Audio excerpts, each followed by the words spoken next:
Hey guys, so we have a few things to discuss here in the news for Legends. They just are talking about the next version update as well as the next battle system coming out.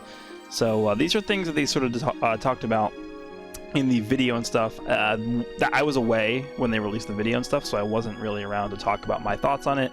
So we'll go ahead and do that in this video here. But we're going to go through what they have and just basically I'll give my thoughts on it and ask you guys what you think about it as well. So. Regarding the next version update, so thank you for your continued support of Dragon Ball Legends. What did you guys think of the video and stuff published on 8/17? There was a lot of information about the next version update that we were not able to share with you, so we'd like to showcase some of it here in this notice. So it looks like performance improvements, the processing load times during PvP matches will be reduced, which is fine. I honestly don't really think those were that bad. So if they can make it faster, sure. I didn't really have a particular issue with that. Event expansion. We are preparing a new battle event feature that will allow you to earn chrono crystals. We are planning on making this a regular event, so stay tuned. This is like the most vague thing I've ever read. There will be an event that we release that will give you chrono crystals. Great. Thank you. Measures against dishonest acts and play. So this is something that a lot of players were waiting for. There will be an action taken against the use of unofficial equipment in PvP. So if you guys aren't aware of what that means, there is a way that certain people are able to manipulate the values on their equipment to levels that are way beyond the normal levels you would normally see on equipment. For instance, I've seen people have equipment that have like 1,000,000% strike and blast attack and stuff like that. You load into a fight and the enemy has like 100 million health or something. So clearly not intended, and they're using some kind of software or some method to just artificially increase the stat values that equipment gives you, which is obviously just a hack and it's cheating. So I assume these people will be banned. So definitely don't do this. The upcoming version will also include many other improvements, and we are continuing to work toward preparing it for release. We hope you look forward to it. The leader slot and other changes discussed in the Legends Management Team newsletter are still in the process of being developed, with the aim of being implemented by the end of 2021, so it looks like that it's something that's not going to be in this update. In addition, a free step has been added to the step-up summon, the Time to Evolve, which is Evolution Blue Vegeta, which has been running since the 18th, as requested by many players in the survey. We will continue to consider various adjustments based on your feedback, although some requests will require careful discussion amongst the management team before a decision can be made. So basically, this confirms that the addition of the free step to the step-up summon was due to the feedback given by the players in the survey, which is cool. I mean, it's what they did was they added the free step, but then they like reduced the amount of characters you got from the discounted steps. But I think overall this banner probably is just a better banner than previous step-ups in terms of value and how many characters you're getting. So it is an improvement. It's just not like a massive improvement.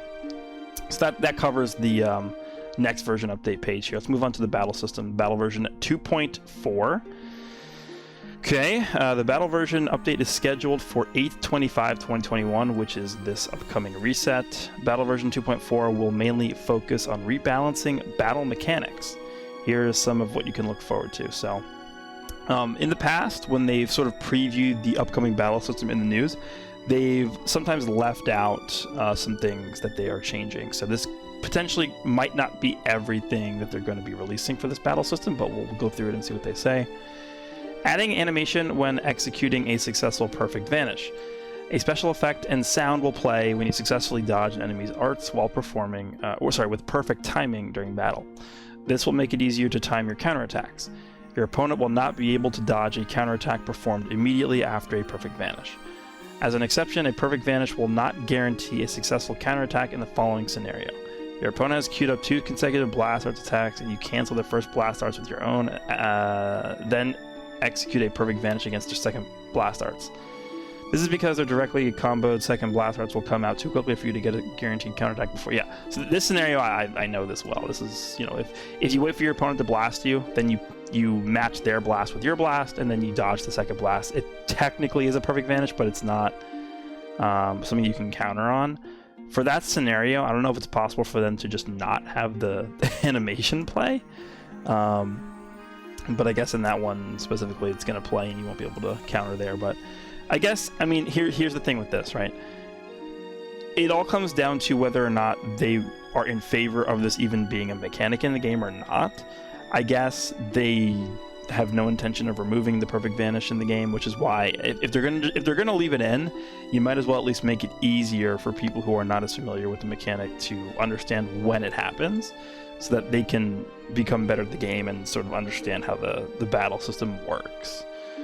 But I don't know, I think perfect vanish, the whole concept of perfect vanishes is a very polarizing topic. There are a lot of people that wish it was just removed straight up, and honestly, I would not disagree, because for me, the biggest problem in this game is how rewarding the game is in terms of passive play styles, because the game rewards you for playing passively, right? That's just, like, I get a lot of people asking me, like, how come you just sit in the back and, like, play very reactionary in terms of, instead of being proactive? And the reason is because that's the most effective way to play.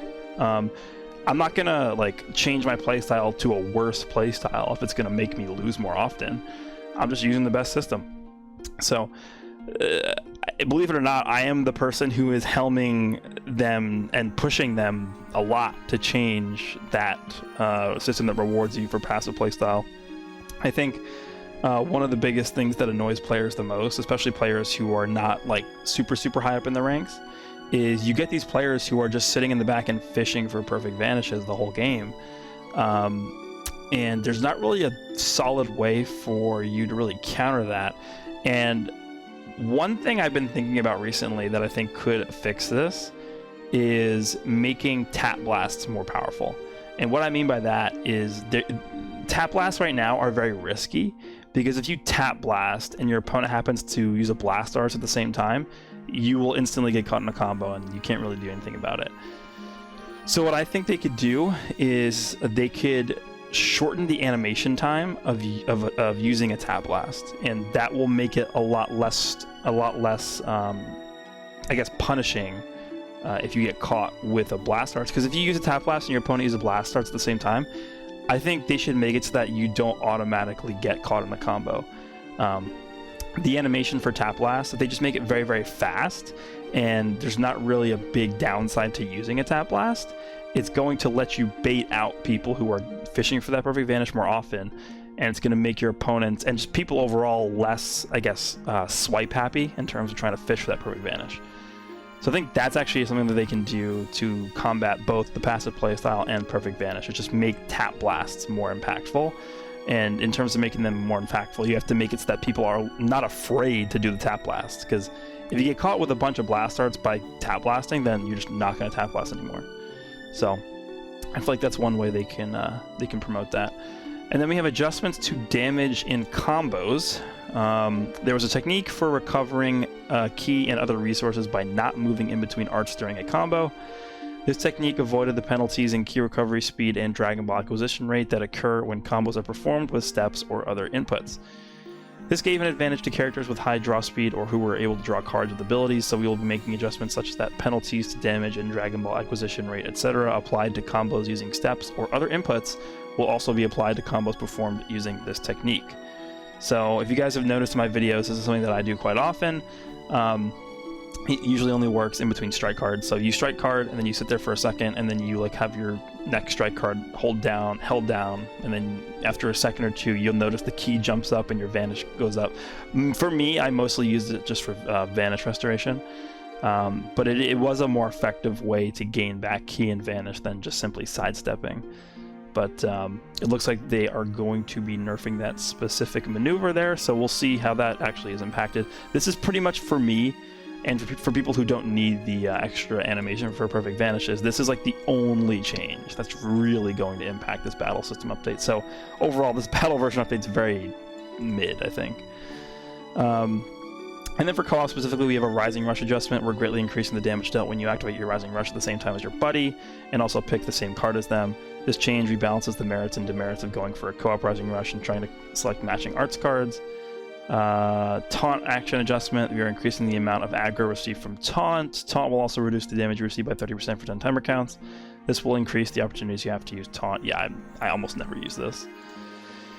I think one other change they need to make to co-op is to make it impossible for the enemy to basically ult you or use their main ability and ult you right after their shield regenerates, because if that happens, it's actually unavoidable. Like, there's instances where I'm doing extreme co-op and the boss will get their shield back. They do like that AoE knockback, so you can't move.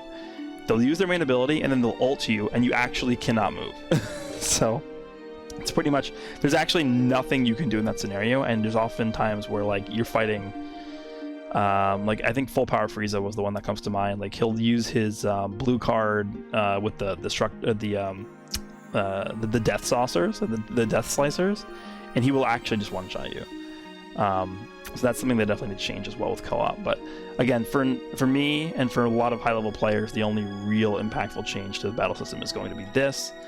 We'll see how much this actually affects the Dragon Ball acquisition rate, because I think a lot of the a lot of complaints that I've seen from some players recently has been the fact that rising rushes have been just way too fast. And I've definitely noticed it myself as well. Like, there's been a ton of matches where people are getting rising rushes and 9, 8, even 7 cards sometimes. So every single card has a Dragon Ball in them. There's been instances where I don't get hit a single time and the enemy has a rush before me. So it's just a very inconsistent system the way they have it set up right now with the Rising Rush and Dragon Ball acquisitions. So, but that's pretty much it. Not really much else to talk about here. I think this is overall, honestly, for me, this is not enough of a change to warrant an entire new battle system for coming out. This is more so like battle version 2.3.5 or something like that. This is going from 2.3 to 2.4 with basically no changes here. I would have expected them to do, again, something like along the lines of what I mentioned earlier, with a change to animation speeds for tap blast, tackle, stuff like that. Like, just change up the feel of battle. Because right now, honestly, I would say that the current battle system is not bad. It's just very stale. We've been in the same battle system for over a year. And again, while I don't think the current battle system is technically bad, it is very stale and boring. So just change for the sake of change is definitely not a bad thing either. But I think in terms of, like, you know, making people less prone to just very passive play styles, change up tap blasts, make them more impactful, make the animations faster. It'll make people less incentivized to fish for perfect vanishes at long range, because they'll be able to get baited out much easier that way. It'll make people more inclined to use tap blasts and not be hesitant to, because they'll get countered by blast arts. So those are the different interactions with the battle system that they should be looking at, and not like these little tiny changes like this. This is more of a cosmetic change that won't really actually affect much in battle. So that's what I'm looking for in the future for the battle system changes. We'll see if they actually do that. Hope you guys enjoyed the video, and I will see you all in the next one.